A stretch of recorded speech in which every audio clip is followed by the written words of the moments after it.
Assalamualaikum and good morning to Dr. Hambali. So we are product design student from University Technical Malaysia Melaka, currently in our 4th year Bachelor of Degree. So we have a task regarding the engineering ethics and Oshe subject. So thank you, Doctor, for lending us your time for this interview session.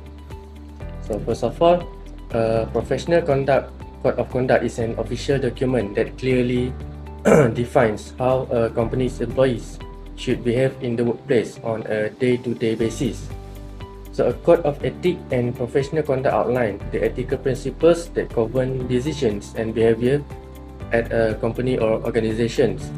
So they give general outlines of how employees should behave, as well as specific guidance for handling issues like harassment, safety, and conflict of interest. So, Doctor, can you tell us about your experience on your previous company and your position? Assalamualaikum. Thank you, Encik Anas, for giving me this opportunity. And my name is Hambali, and previously I worked for Proton Berhad in Shah Alam, Selangor for 6 years as a executive. And I was attached to Rapid Prototyping and Manufacturing Center, Research and Development Department of Proton. And I worked for Proton for about 6 years. I think that's all. That's about it. Yeah. Okay, Doctor. So my first question is, does the past company that you work for emphasize the code of ethics in the engineering profession? So please rate a score from 1 to 10 to indicate how important the code of ethics to your company. So 1 to 10 is what? 10 is very 10 is important. very important. Very and, important. one is less important. I would say it was at my time 8. Okay. Yeah. Around 8. So next question. What do you think of a company with a strict engineering code of ethics? For a company to be successful, the company must emphasize on engineering code of ethics because the manpower, the staff, is actually the asset of the company. So for you to be successful, it is very important for you to have this kind of staff or manpowers who cares, who knows about engineering code of ethics. So it's very important. So next question, Doctor. It is clear to you that engineer engaged in a particular project is not maintaining professional standards. So like for example, professional competence and integrity are lacking. So what would be your action? Will you report to the above incident to the board of engineers, or bring to the attention of the client, or will you maintain silence and watch substandard work being completed, and why is that the reason? I'm not so sure about this question. English in particular project is not maintaining professional standard. Suppose there is engineer that is not maintaining professional standard. Yes. So I think we have every company they must have one. Every company must have a disciplinary kind of committee, Like department. departments or committee atau and then this committee must ensure that every staff of the company knows the engineering code of ethics, so that everyone's aware that the policy of the company. So for this to be happen, I think the committee must introduce a campaign considering awareness so that everyone knows what they can do, what they cannot do in the company. I think I will bring the matter up to the committee. Okay. Okay. Before we go, before we, bring the matters outside the company. So settle inside first, in-house, yeah. I see. Okay, good morning to Dr. Malik. My name is Lim Kean Wei. Okay, so I will continue for the next question. Okay, Doctor, I want to ask, do you experience with any other issue that related to ethic? Can you please share your experience if there's any? I don't have any major ethics issue during my time at Proton, but I will share some experience with I think the responsibilities. Okay, I did have one of my staff, my technician, who came to work late and sometimes didn't tell the superior atau the supervisors to have leave cuti, and then this is a small matter but very significant, very where it has a negative impact.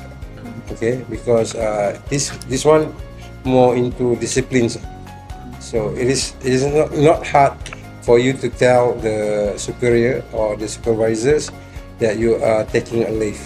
A lot of emergency leave, a lot of unnecessary like being late to the workplace, this kind of problems.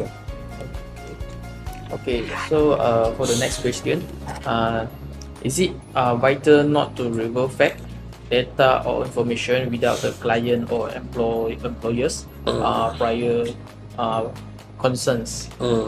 Why? Because some of the information are secrets or confidential, some are not. So that's why you cannot, just simply share information with others, because this may put your company or your employer at risk. Okay, especially matter that considered as confidential. So for example, we have styling department in R&D. So this area, styling department, you cannot just simply enter. You must have permission, because there are a lot of secrecy or confidential things. You cannot reveal this thing to the publics or to the non-related parties, for example, because this is considered confidential. It is not released yet, so you cannot just simply share this kind of information with others. So that may be put your company in at risk, and that may be for example, people can come up with accessories before the cars launch. The accessories are there in the market, so this kind of thing. Alright. Okay, thank you. Okay, so I will continue the question. For question 6, if you found out one of your colleagues has done an act that violate company policy, such as leaking confidential information to someone, deceptive act and etc., what action will you take? I think first I will advise my colleagues for not to do the same thing again, and then I will maybe report to the manager, my supervisor. So it is up to the supervisor or manager to take action. For next question, engineers are often entrusted with the responsibility of executing big projects involving millions of dollars. Given a large amount of money changing hands, integrity and professional competence are being tested, what measure can engineers take to prevent corruption and unethical behavior of cutting corners, so as to maintain a good image of the engineering industry or company reputation? So most engineers, they have authority to approve budget. For example, my authority is up to, I think, if I'm not mistaken, it was something like 100k, and then my manager can approve budget under 500k, and then if you are a GM, and then your authority may increase with regards to the budget. Okay, and to prevent this unethical behavior of cutting corners, I think first we must educate our future engineers, especially students who are now doing the engineering program. So we must have one maybe course that about these ethical things. And secondly, your background in your belief in your religion. Okay, and then I think that's the action that we must take before we enter to the industry, before we finish our study. So that's the action that we must take to promote moral or ethical engineering codes of conduct. And then during work, and then we must have a campaign carried out by a committee, telling all the staff the bad things, the good things, with regards to moral and ethics. Okay, so for the last question, what is the duty of a graduate engineer, professional engineer with a practicing certificate? Oh, okay. I think since we are certified engineer or professional engineer, I think what you must do is to abide to the regulation, terms and regulation, all the policies that set by the professional bodies. And then the second one, that you must do things correctly, and you must practice what you have learned from schools or institution like educational institution. And then you must also practice your religion. You must also practice your cultures, your upbringings. I mean, upbringings that your father and mother tell you when you were kids. So that's my opinion about this question. Okay, that's all for us. Thank you, sir. Thank you. Assalamualaikum and good evening to Encik Ahmad. So we are a product design students from the University Technical Malaysia Melaka. So we are currently in our 4th year Bachelor of Degree. So we have a task regarding the engineering ethics and Oshe subject. So thank you so much for lending us your time for this interview session. So first of all, a professional code of conduct is an official document that clearly defines how a company's employees should behave in the workplace on a day-to-day basis.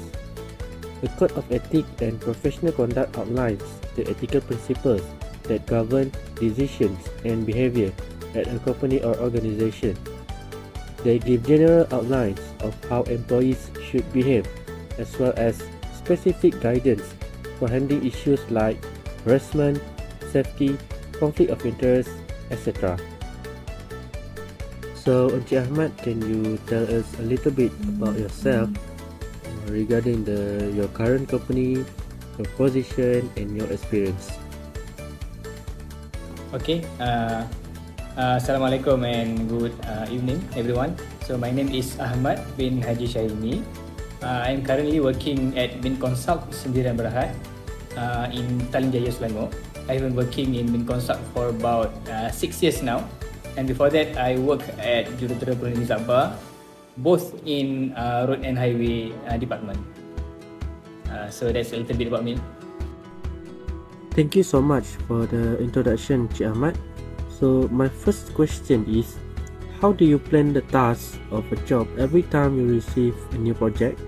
Okay, so firstly, we need to properly understand the project deliverables and the scope of work. So this is because we want to successfully complete the project, but at the same time, we don't want to do unnecessary things that can waste our resources. So from that, we will finalize the project organization chart and also the work program so that all personnel are clear on what to do following the project schedule, which has been approved by the client.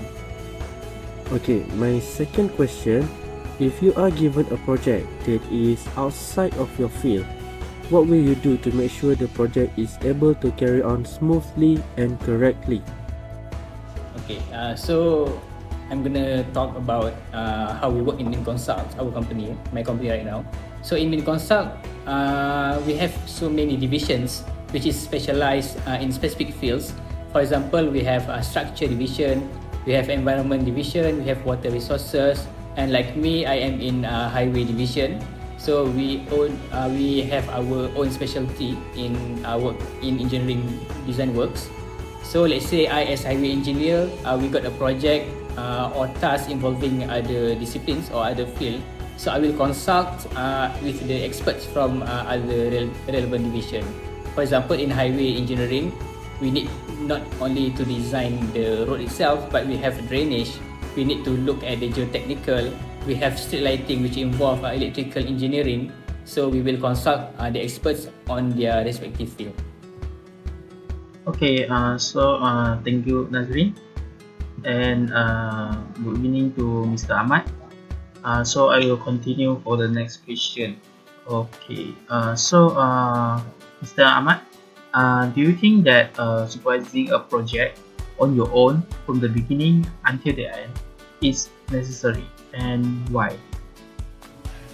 Okay, so my answer is yes. I think it is necessary to supervise a project from start until finish.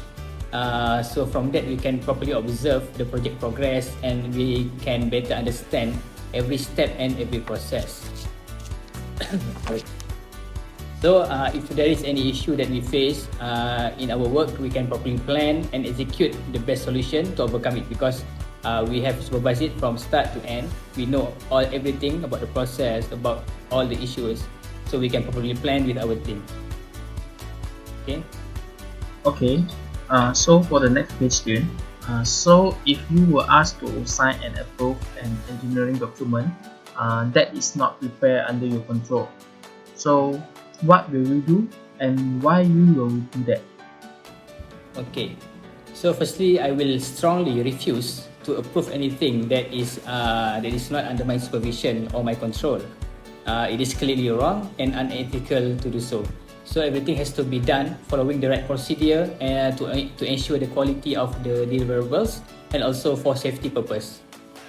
Secondly, I will go to the engineer or person in charge and advise him to get approval from the right person, not from me. So for example, in highway engineering, my boss will sign only the drawings which is designed by highway division. So all the drawings regarding electrical will be signed by the professional engineer which has the PE in electrical engineering. Okay, so based on your professional, how will you explain to your client or superior if their request is not acceptable? Okay, so firstly, because they are our client or our superior, we have to be respectful to them. So and then we have to properly explain the reasons and the consequences. If their request is fulfilled, what will happen? If this is done, what will happen? So they need to understand if we carry out, what are the consequences, what are the risks. So for some projects, or in Malaysia, for most projects actually, they will have a risk analysis which will show them what is the risk for every activities that we will carry out. So from that, they can see clearly what are the risks of every activity. So, and then we also need to propose other options which can be acceptable and also profitable to the client. Okay, thank you, Mr. Ahmad. Welcome. Thank you, Lim. Good evening to Encik Ahmad. I am Najihah, so I will continue the question. What will you do if one of your college has a falsity documentary or qualification? Okay, so firstly, it is clearly wrong to falsify documents or qualifications.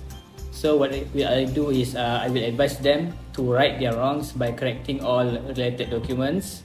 Although it is not easy for a company to get new projects due to many factors, for example, political stability, such as now. So we still must be honest in preparing our proposals. If not, it actually might backfire to us. So let's say we got the project without the proper qualification. Once we got the project, then suddenly we don't know how to do something. So that will backfire us. The next question, what should a registered engineer do if he or she finds any violation of the code of conduct of a registered engineer or any law? So firstly, all engineers must remember that violation of the code of conduct or any law can be very severe or dangerous to public. There have been cases where, for example, there has been deaths, for example, in highway, in bridge construction, which is very, very sad. So certain cases, as we have seen, might even lead to loss of lives. So therefore, if we have a proof that someone violate the code of conduct or the law, so we should report it for engineers. We have to report it to our superior first, and then the board of engineers, and also to relevant authorities such as the police lah, so that the people will get what they deserve. Okay. Last question, if the construction or installation of a project is not achieve your satisfaction in the end, what will you do to solve the problem? So it is our duty to deliver a project as per requirements by our client and also the relevant authorities, following the right design standards and also specifications. So at design stage, we must have design review, and then at the construction stage, we have so many testings, and also we have QA/QC. In road and highway engineering field, we even have the road safety audit to ensure the design and construction works are totally safe to be open to the public. So if any works are not according to standard or specifications, it won't be approved, and it must be rectified until it is following the right standard. Okay. So that is our last question for you, Encik Ahmad. Thank you so much for your cooperation. Your answer is very clear and is very understandable. So thank you so much. You're welcome.